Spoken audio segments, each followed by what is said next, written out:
लेकिन उसके वर्णन में थोड़ा थोड़ा सा फर्क आता है। यहाँ पर हम एक माँ की स्थिति को देखते हैं कि वो किस प्रकार से परमेश्वर के आगे इतनी दीनता और नम्रता से विनती करती है। यहाँ बाइबल में इस माँ के लिए उसका नाम नहीं दिया गया, उसके लिए कहा गया कनानी स्त्री। उसकी पहचान जो दी है एक कनानी स्त्री, और मरकुस की किताब में तो लिखा है सरूफीनी जाति की स्त्री। इन दोनों नामों से पहले, हम इस घटना से पहले अगर हम इन दोनों स्थानों से जो पढ़ा है क्रम से देखें तो एक बहुत अच्छा लाइन ऑफ एक्शन उनका हमें दिखाई देगा कि किस तरीके से यीशु मसीह आगे बढ़ते गए, वो स्त्री पीछे आती गई, कहाँ पहुँची, क्या क्या हुआ। एक दिमाग में हम अपने उसकी पिक्चर बनाते हुए चलें तो बहुत अच्छे से उसकी व्यथा और उसकी प्रार्थना को समझ पाएंगे। इसकी पृष्ठभूमि अगर हम देखें, कनानी स्त्री, कनानी कौन है? कनानी स्त्री ये कौन है? ये वो गैर यहूदी लोग हैं जिसका जिक्र पुराने नियम में किया गया है। न्यायों की पुस्तक में मिलता है। जब आप देखेंगे कि इस्राएली लोग मिस्र देश से निकलकर इस देश में आ गए थे जो परमेश्वर ने उन्हें दिया था, लेकिन अपनी हठ धर्मिता के कारण बार बार यीशु खुदावंद को छोड़ देते थे। जो सिखाया था यीशु खुदावंद ने, उनको आज्ञा दी थी, उनको छोड़ देते थे। खुदावंद ने कहा था उनको कि वहाँ जो रहने वाले हैं उनको तुम निकाल दो, नष्ट कर दो, लेकिन ऐसा नहीं करा उन लोगों ने, और वहाँ के लोग वहीं रह गए। फिर आप न्यायों के दूसरे अध्याय और 21 पद में पढ़ते हैं हम, लिखा है कि इस कारण जिन जातियों को यहोशू मरते समय छोड़ गया, उनमें से मैं अब किसी को उनके सामने से न निकालूंगा। ये खुदावंद परमेश्वर ने बोल दिया था। फिर आगे न्यायों के तीसरे अध्याय 5वें पद में लिखा है, इसलिए इस्राएली कनानियों, हित्तियों, अमोरियों, परिज्जियों, हव्वियों, यबूसियों के बीच में बस गए। यानी कि अब इस्राएली लोग जो थे, वहाँ के जो थोड़े से ये जातियाँ बची थीं, उनके बीच में रहने लगे।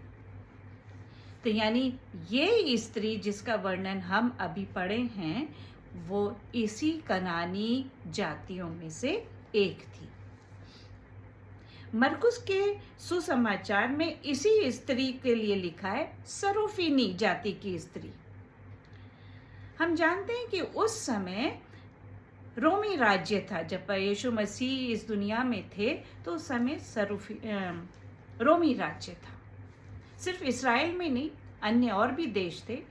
उससे ऊपर एक इस्राएल देश से ऊपर एक सीरिया प्रदेश पड़ता है, देश है, वहाँ पर भी उनका एक राज्य था। और सीरिया का एक हिस्सा है फिनीके कहलाता है, और फिनीके में ये सूर और सैदा देश भी आते हैं, और फिनीके लोग के निवासियों को कहा जाता है सरूफीनी। और फिर आपने आगे पढ़ा इसमें कि यीशु वहां से निकलकर सूर और सैदा के प्रदेश को चला गया। मत्ती रचित सुसमाचार और उसके 14वां अध्याय अगर हम देखेंगे तो वहाँ पे लिखा हुआ है कि यीशु मसीह जब अपनी परीक्षा के बाद प्रार्थनाओं के साथ अपना परमेश्वर के राज्य का सुसमाचार सुनाता हुआ, बीमारों को चंगाई देता हुआ आगे बढ़ता जा रहा था, तो उसका यश, उसका समाचार, उसकी प्रसिद्धि सब देशों में फैल गई, यहाँ तक कि सीरिया प्रदेश में भी फैल गई। अगर आप थोड़ा सा देखें, मैंने एक कलेक्ट किया है आपको ये दिखाई देगा नक्शा। इस नक्शे में अगर हम अपनी थोड़ी सी पृष्ठभूमि देखें तो ये है गलील का एक क्षेत्र है, यहाँ पर था यीशु मसीह। और ये है सीरिया प्रदेश, ये भूमध्य सागर, यहाँ पर है सूर और सैदा। अब जब हमने देखा 14वें अध्याय में यहाँ पर कि यीशु मसीह के पास, एक मिनट,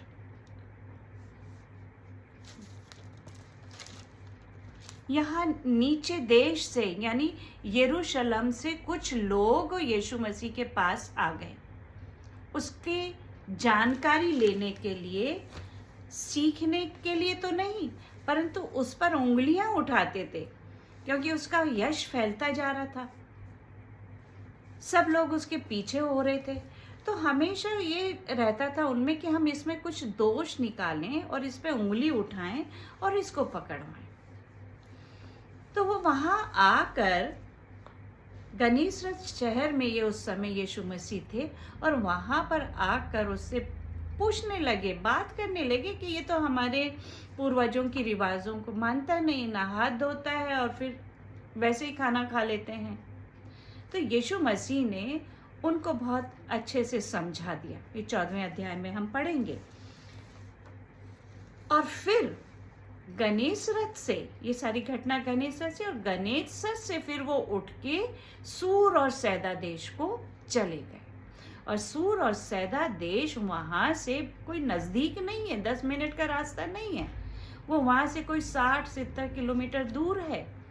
और यीशु मसीह की हमेशा यात्राएं पैदल पैदल पैदल रहती थी और भीड़ उसके साथ साथ चलती थी, आगे चल रही, पीछे चल रही, और चेले भी उसके साथ साथ रहते थे। अब यहाँ पर हम देखते हैं कि यीशु मसीह ने पहले ही हमें पहाड़ी उपदेशों में सिखा दिया, बोल दिया था कि मांगो तो तुम्हें दिया जाएगा, ढूंढो तो तुम पाओगे, खटखटाओ तो तुम्हारे लिए खोला जाएगा। क्यों? क्योंकि जो कोई मांगता है उसे मिलता है, और जो ढूंढता है वो पाता है, जो खटखटाता है उसके लिए खोला जाएगा। ये शिक्षाएं भी उसकी आगे से आगे लोगों तक पहुंच रही थी। जैसे यहाँ पे लिखा है ना, सीरिया प्रदेश में भी उसका यश फैल गया, तो यश के साथ उसकी शिक्षाएं भी फैली हैं। अब हमारे लिए ये क्या है? यीशु मसीह क्या कहते हैं कि अगर हम मांगेंगे, आज हम अपने जीवन में भी लागू करेंगे, तो तुम्हारा स्वर्गीय पिता अपने मांगने वालों को अच्छी वस्तुएं क्यों ना देगा। ये बातें उन्होंने पहले कह दी। तो इन दोनों अध्यायों में जो हमने मत्ती और मरकुस से पढ़ा, इस कनानी स्त्री के बारे में पढ़ा, यहाँ हम उसके विश्वास और दीनता के साथ मांगने का एक बहुत सुंदर ये घटना हम देखते हैं।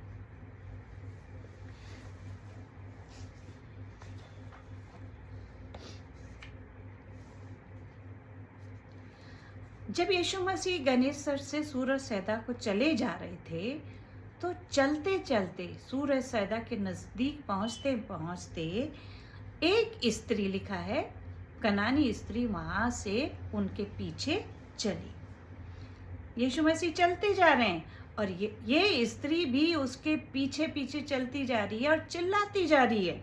और क्या चिल्ला रही है? हे प्रभु, हे प्रभु, दाऊद की संतान, मुझ पर दया कर, मेरी बेटी को दुष्ट आत्मा सता रहा है।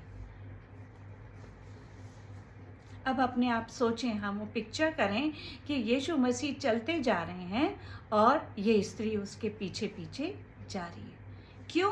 क्योंकि आप देखेंगे मरकुस में लिखा हुआ है, जब उसने वहाँ पहुँची तो उसमें लिखा है कि ये उसकी छोटी बेटी थी, यानी उसके परिवार में और भी सदस्य हैं, उसके और भी बच्चे हैं, लेकिन एक व्यक्ति भी अगर बीमार हो जाता है तो हम अपने परिस्थितियां सोचें तो सारे घर की व्यवस्थाएं बदल जाती हैं। परेशानियां हो जाती हैं, घर का माहौल एकदम ग्लूमी हो जाता है। इसकी व्यथा भी वैसी ही है, कष्ट है उसको, बहुत वेदना है, क्योंकि वो दुष्ट आत्मा उसको बहुत सताती थी। अब सताने में क्या हो रहा है, उसके साथ साथ कैसा व्यवहार है, ये वो ज़्यादा बेहतर जान रही थी, परेशान थी। इसलिए अब यहाँ पर उसमें लिखा है कि जब यीशु मसीह सूर और सैदा के एक घर में पहुंचे, चलते हुए चले गए, जा रहे थे पीछे पीछे, तो वो चिल्लाती जा रही थी, लेकिन जब वो एक घर में पहुंचे तो ये स्त्री भी उस घर में पहुंच के उसके पैरों पर गिर गई, और इस स्त्री ने कोई मौका नहीं छोड़ा। एक तो चलती आ रही है और साथ में उस घर में भी पहुंच गई जहाँ यीशु मसीह पहुंचे। यीशु मसीह तो इसलिए वहाँ पहुंचे थे, वो नहीं चाहते थे कि कोई लोग उनको जाने कि कौन है, कहाँ पहुंचा है, लेकिन ये पीछा पीछा करते करते अपनी बच्ची के लिए, अपनी परेशानी के लिए उनके पीछे यीशु मसीह के पैरों में पड़ के उसने निवेदन किया। यीशु मसीह, एक और चीज़ यहाँ पर लिखी है, और निवेदन क्या क्या है, जब वो चलती आ रही थी वहाँ पहुँची कि मेरी बेटी को दुष्ट आत्मा सता रहा है। आप इस बात को, इस शब्दों को अगर देखें तो जब वो घर से निकली रही है तब क्या है उसकी स्थिति, सता रहा है। अगर वाक्य विच्छेद हम करते हैं तो ये लैंग्वेज के हिसाब से कंटिन्यूअस टेंस है, लगातार वो हो रहा है। जब तक वो पहुंची तब तक वो बच्ची को दुष्ट आत्मा सता रही है। लेकिन जब यीशु मसीह चलते जा रहे थे तो यीशु मसीह ने उसको कोई उत्तर नहीं दिया, एक खामोशी थी। और इस खामोशी यीशु मसीह की तरफ से, वो तो वैसे तो जानते हैं सब कुछ मन में क्या है उसके और उनका क्या एक्शन होगा, लेकिन उस स्त्री के सामने उन्होंने कुछ भी नहीं कहा। एक प्रेशर, एक खामोशी उसको इतनी व्यथित कर रही थी, फिर भी वो चुप नहीं हुई। उसने राह नहीं देखी कि यीशु मसीह कोई जवाब नहीं दे रहे हैं तो मैं चुप हो जाऊं, नहीं, फिर भी वो चिल्लाती आ रही, हे प्रभु, दाऊद की संतान, मुझ पर दया कर, मेरी बेटी को दुष्ट आत्मा सता रहा है। अब ऐसे में क्या हुआ, यीशु मसीह ने उस स्त्री को तो नहीं कहा, लेकिन अपने चेलों को क्या कहा, चेलों ने उससे क्या कहा कि इसको विदा कर, इसको यहाँ से भेज।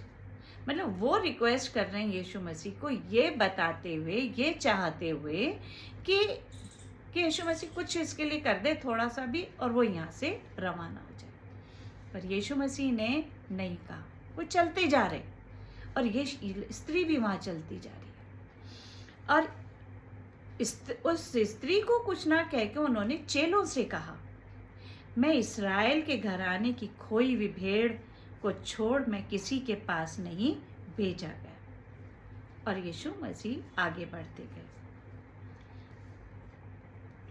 अब फिर वापस हम देखें मरकुस में आते हैं तो वहाँ लिखा है, एक घर में, यीशु मसीह एक घर में गया और तुरंत एक स्त्री जिसकी छोटी बेटी में दुष्ट आत्मा थी उसकी चर्चा सुनकर आई और उसके पैरों पे गिरी।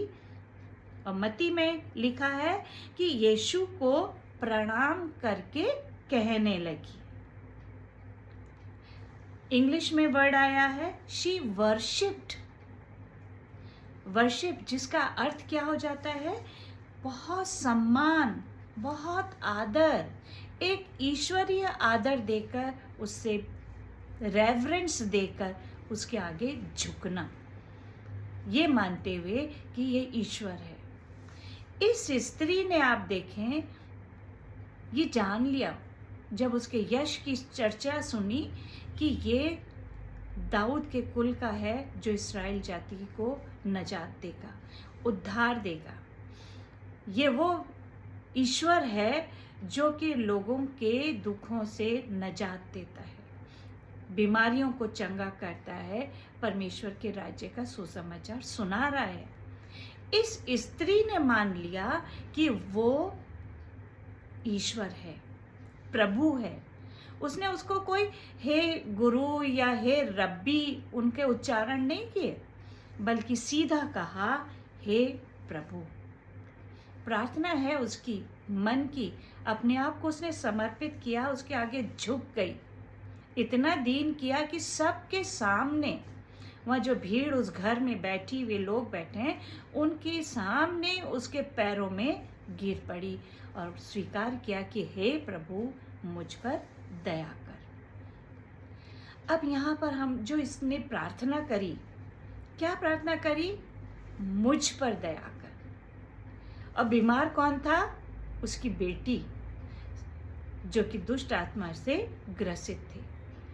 उसने अपनी बेटी के लिए अपने स्वामी से, अपने प्रभु से एक मध्यस्थता की प्रार्थना करी। ऐसे प्रार्थना करी जैसे वो स्वयं उस दुष्ट आत्मा से पीड़ित है। अपनी बेटी का दर्द उसको अपना दर्द लग रहा था और उसने उससे प्रार्थना करी। सिर्फ कहा मुझ पर दया कर। ये छोटे से शब्द हैं, 4 शब्द, मुझ पर दया कर, जो हमें सिखाते हैं कि हम जब भी किसी के लिए प्रार्थना करें, मध्यस्थता की प्रार्थना करें, तो ऐसे प्रार्थना करें कि वो कष्ट मुझे हो रहा है, मेरे बच्चे को हो रहा है, मेरे परिवार को हो रहा है। इतनी दीनता के साथ हम प्रार्थना करें। केवल शब्दों का उच्चारण ना हो, लिखी हुई सिर्फ प्रार्थनाएं ना करें, मन से हम प्रार्थना करें। प्रार्थना से पहले हम मान लें कि हम जिससे प्रार्थना कर रहे हैं वो हमारा रचयिता है, हमारा उद्धार करता है, हमारा बनाने वाला है, सब कुछ वो उसके कंट्रोल में है। वो हमारा उद्धार करेगा और हमारी सुनेगा। वो परम आदरणीय है। तो हम पूरा सम्मान देके ये मानते हैं कि वो सर्वशक्तिमान है, उससे प्रार्थना करें। फिर आप देखें, जब हमने ये नोटिस कर लिया कि उसने एक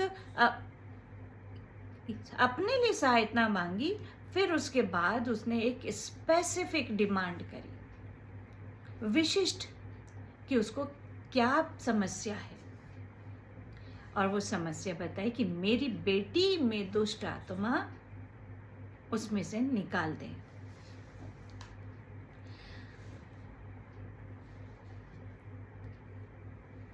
मैं आपसे यही गुजारिश करती हूँ कि जब भी हम प्रार्थना करें तो प्रार्थना एक तो विश्वास के साथ करें, अपना मानते हुए करें।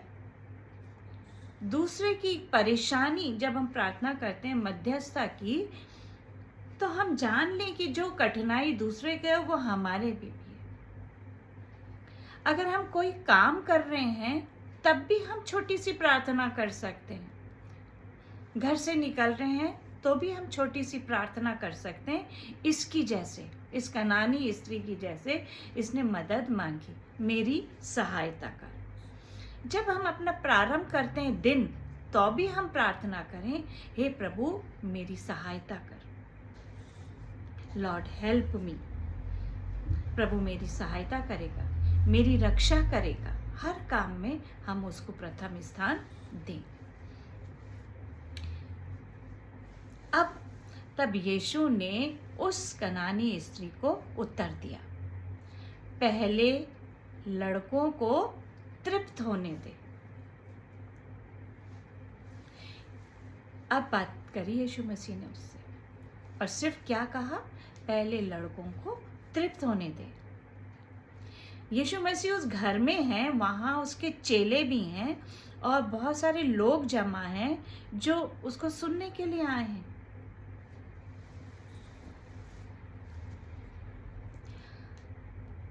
अभी तो उन्होंने ये कहा कि पहले लड़कों को तृप्त होने दे। लेकिन जब वो चले आ रहे थे तब उन्होंने एक बात कही थी, अपने चेलों से कहा था कि इस्राएल के घराने की खोई हुई भेड़ों को छोड़ मैं किसी के पास नहीं भेजा गया हूँ। यहाँ यीशु उस स्त्री को कहते हैं कि लड़कों की रोटी कुत्तों के आगे डालना उचित नहीं है। अब उस घर में बैठ के उन्होंने ये बात कही। पहले तो कही थी उन्होंने कि पहले लड़कों को तृप्त होने दे, फिर एक और बात आई है सामने कि लड़कों की रोटी कुत्तों को डालना उचित नहीं है। लेकिन हम इस माँ के आंसू, इस माँ का अटूट विश्वास, गहरा विश्वास जो उसको अपने परमेश्वर पे है, जिसे यीशु मसीह उसने अपना प्रभु ग्रहण किया, माना, उस पे उसका इतना विश्वास है कि उसने कहा, उसने यीशु मसीह के इन शब्दों में भी एक आशा और आशीष को ग्रहण कर लिया। यीशु मसीह तो उनको रोटी दे रहा है ना, अपने लोगों को रोटी दे रहा है। अब रोटी में से अगर एक छोटा हिस्सा भी अगर निकाल दें तो वो भी तो रोटी ही है। इस स्त्री ने वो देखा और क्या कहा, ईमान उसका इतना था कि सहायता मांगना तो नहीं छोड़ा, है ना। और उसने अपनी मांग को, कहना चाहिए, गिव अप नहीं करा, त्यागा नहीं कि चलो लड़कों को ही खिला दो, लड़कों को ही अच्छा कर दो, यहूदियों को ही आप अच्छा कर दो। नहीं, जो आशीष आप उन्हें दे रहे हैं, उस आशीष वचनों में से कुछ वचन मेरे लिए भी हो जाए। जो क्या कहा उसने बिल्कुल दाऊद राजा के समान जो वो प्रार्थना करता था, वैसे ही एक निवेदन रखा जो हम सीखते हैं। दाऊद क्या प्रार्थना करता था? भजन 6:1 में बहुत अच्छी सी लिखी है, दीनता के साथ प्रार्थना करते हुए, हे यहोवा मुझ पर अनुग्रह कर क्योंकि मैं कुंबला गया हूँ। ये स्त्री भी वैसे ही हो रही थी, परेशान थी बहुत ज़्यादा। इसी तरीके से भजन संहिता 16:1 में लिखा है कि हे ईश्वर मेरी रक्षा कर क्योंकि मैं तेरा शरणागत हूँ। उसी भजन के अनुसार इसने अपने आप को परमेश्वर के शरण में समर्पित कर दिया। सबके सामने इतने कठोर शब्द, अब ये हम नहीं कह सकते कि यीशु मसीह का उच्चारण किस तरीके से था, हल्का था या तेजी के साथ बोले, पर लेकिन ये शब्द थे जो कि हम जब आज पढ़ते हैं तो हमें लगता है कि बड़े कठोर शब्द हैं।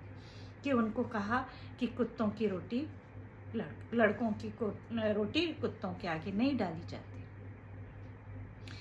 क्योंकि यीशु मसीह जानते थे ये गैर यहूदी है और गैर यहूदियों के साथ यहूदियों का कोई मेलजोल नहीं था और इन लोगों को ये लोग बहुत नीचा समझते थे। तो इसलिए उन्होंने इन सब लोगों के सामने ये शब्द बोले। लेकिन ये डिस्करेज नहीं हुई, स्त्री डिस्करेज नहीं हुई, बार बार वो उससे कह रही। अब उसने यीशु मसीह के कथन में जो आशा की किरण देखी तो क्या कहा उसने, सच प्रभु, तो भी कुत्ते भी तो मेज के नीचे बालकों की रोटी का चूर चार खा लेते हैं। अपने आप को तो दीन कर लिया, स्वीकार कर लिया कि वो निम्न जाति की है, छोटी है, लेकिन जो आशीष की मेज पर रखी हुई है, आशीष की रोटी जो रखी हुई है, उसमें से जो चूर चार गिरेगा वो मुझे लेने दे। कितनी बड़ी आशा उसमें थी, उसका कितना बड़ा विश्वास था। मत्ती रचित सुसमाचार में लिखा है, सत्य प्रभु, बार बार वो कहती है, अंगीकार करती है कि वो प्रभु है, परमेश्वर है। सत्य प्रभु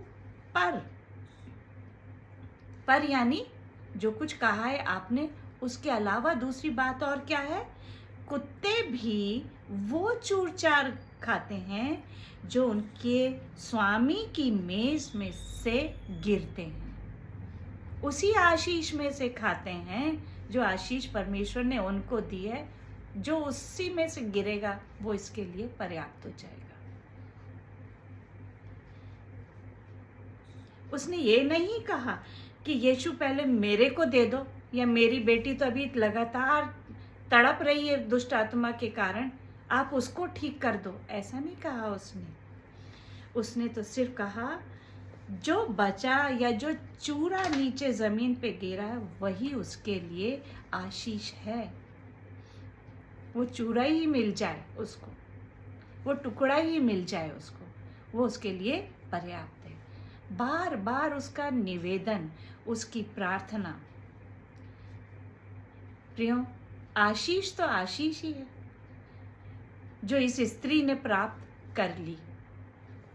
ये घटना एक माँ की पूरा क्रम जो हमने देखा है उसकी पीड़ा को बता रहे हैं, उसके आंसुओं को बता रहे हैं, जो उसको अपने बेटी के लिए है, उसको कितना प्रेम है। हम क्या सीख रहे हैं? हमारे चरित्र में भी वैसी ही नम्रता और वैसी ही दीनता और वैसा ही अटूट विश्वास जो इसने उदाहरण दिया हम में भी हो। हम भी ऐसे ही मध्यस्थता की प्रार्थना करें और इसी विश्वास को देख के, उसके इसी तर्क को देख के यीशु मसीह ने क्या कहा? हे स्त्री, तेरा विश्वास बड़ा है। एक संबोधन दिया और एक बड़ा सम्मानजनक संबोधन यीशु मसीह ने कहा, हे स्त्री। आपको ध्यान है, हम जब यीशु मसीह के सलीब पर से जो तीसरा वचन कहा गया था, हे स्त्री, हे नारी, इंग्लिश में लिखा है ओ वुमेन बिहोल्ड योर सन। और आपको यहाँ पर इंग्लिश में जो लिखा है इस कनानी स्त्री के लिए, वहाँ लिखा है O women great is thy faith. एक आदर सम्मान इस स्त्री को मिला। ये वही सम्मान था जो आदि समय में परमेश्वर ने जब मनुष्य को, आदम को बनाया, मैन को बनाया, वहाँ वुमेन भी आई थी। वही आदर और सम्मान इस स्त्री को मिला और कहा, women great is thy faith. और फिर क्या कहा? तेरा विश्वास बड़ा है, जैसा तू चाहती है तेरे लिए वैसा ही हो। और उसकी बेटी उसी घड़ी से चंगी हो गई। यहाँ बैठे बैठे परमेश्वर की वाणी में इतनी सामर्थ्य थी कि उसने सिर्फ यहाँ बोला और घर पर उसकी बच्ची अच्छी हो गई। यहाँ हमें कुछ चीज़ें सीखने को मिलती हैं उसकी प्रार्थना से। इस घटना में उस बेटी को तो शिफा मिली, यीशु मसीह की ओर से उस स्त्री को एक सम्मान मिला और यीशु मसीह ने उस स्त्री का प्रशंसा करी सबके सामने कि तेरा विश्वास बहुत बड़ा है। और आपको मालूम है, यीशु मसीह ने शुरू में कहा था ना कि मैं खोई हुई भेड़ों के सिवा और किसी के पास नहीं भेजा गया। ये स्त्री भी तो वही कनानी स्त्री, सूर और सैदा में रहने वाली एक अनजान स्त्री थी। लेकिन जब यीशु मसीह का समाचार सुन के विश्वास के साथ उसके पास, उसके चरणों में आई, तो यीशु मसीह ने उसको अपने समूह में ले लिया। कितना बड़ा सम्मान उसे मिला। हम भी जब बहुत ही नम्रता और दीनता के साथ उसके पास आएंगे, यीशु मसीह के पास आएंगे, तो ये सारी चीज़ें परमेश्वर हमें देगा, अपने गले में हमें शामिल करेगा। अब हम अपने बच्चों को देखें, अपने घरों को देखें कि हमारे घरों में क्या ऐसी दुष्ट आत्माएं काम कर रही हैं। नशे की दुष्ट आत्मा, आलस की दुष्ट आत्मा, दोषारोपण की दुष्ट आत्मा, गॉसिप की दुष्ट आत्मा, चोरी की दुष्ट आत्मा, चुगलखोरी की दुष्ट आत्मा, बुराई करने की दुष्ट आत्मा। हमारे पास सब कुछ अच्छा हो गया तो हम घमंड करने लग जाते हैं कि हम तो बहुत अच्छे हैं। क्या ये भी तो एक बुरी बात है। निराशा भी दुष्ट आत्मा का एक असर है। डिप्रेशन भी दुष्ट आत्मा का एक असर है। बीमार करने वाली ये दुष्ट आत्मा क्या हमारे घरों में हैं तो हम जितने यहाँ बैठे हुए जुड़े हुए हैं इस मिनिस्ट्री से, अपने अपने घरों में हम देखें हम कैसी कलीसिया का निर्माण कर रहे हैं, हम अपने बच्चों को कैसी शिक्षाएं दे रहे हैं और कैसा सिखा रहे हैं, और उनके लिए हमारे मन में कैसी तड़प है। क्या हम भी इसी कनानी स्त्री के समान शिद्दत के साथ प्रार्थना करते हैं, विश्वास के साथ प्रार्थना करते हैं? हन्ना मिनिस्ट्री का तो एक मोटो प्रार्थना का दिया है कि विश्वास से मांगो तो और मान लो कि तुम्हारे लिए हो जाएगा।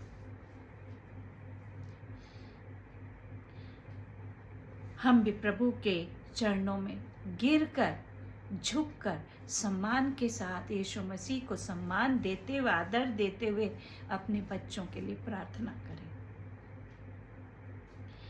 लगातार प्रार्थना करें। बाधाएं तो बहुत सारी आएंगी। जैसे इससे स्त्री जब चलती जा रही थी पीछे, तो चेलों ने कहा कि इसको रवाना कर, इसको भेज।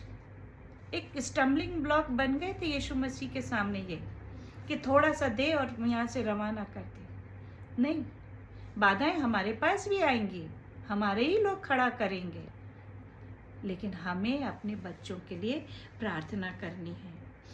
परमेश्वर यीशु मसीह अनुग्रहकारी है, विलंब से क्रोध करता है परंतु दया करता है, सुनता है जब हम दीन और नम्रता के साथ उसके चरणों में आएंगे। तब वो धन्यवादी जो यीशु मसीह ने प्रारंभ में पहाड़ी उपदेश में कही थी, हमारे जीवन में भी पूरी होगी कि धन्य है वे जो मन के दीन हैं, क्योंकि स्वर्ग का राज्य उन्हीं का है। दीनता के साथ प्रार्थना करेंगे तो हम भी शामिल होंगे और हमारा परिवार, हमारी कलीसिया, हमारे बच्चे भी उस राज्य में प्रवेश करने पाएंगे।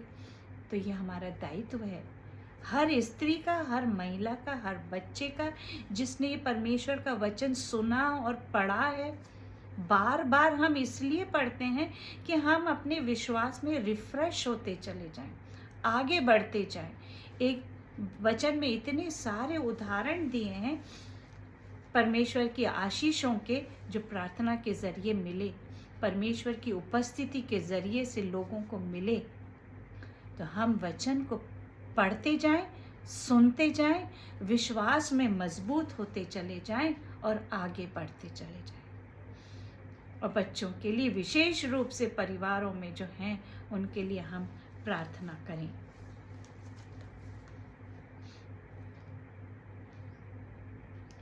परमेश्वर हर माँ के आंसुओं को कभी व्यर्थ नहीं करने देगा। आइए हम हमेशा जागते, सचेत और सजग होकर प्रार्थना करते रहें। जैसे यीशु मसीह ने कहा भी, जागते रहो और प्रार्थना करते रहो। आइए हम प्रार्थना करें। हे सर्वशक्तिमान पिता परमेश्वर, हम नम्रता और दीनता के साथ आपके सम्मुख आते हैं, अपने आप को और अपने परिवार, अपने बच्चों को आपके सामने लाते हैं। हम पर दया करें। हे पिता परमेश्वर, आप हमें पवित्र आत्मा की सामर्थ्य से परिपूर्ण करें कि हम अपनों के लिए और अपने लिए आहें भर के दुआएं कर सकें। हमारे ईमान को बढ़ा प्रभु, हमारी सहायता कर, हमारी प्रार्थना को सुन। सारा आदर, मान और महिमा हम से यीशु आपको देते हुए प्रार्थना आप ही के नाम से, यीशु मसीह के नाम से मांग लेते हैं। आमीन, आमीन।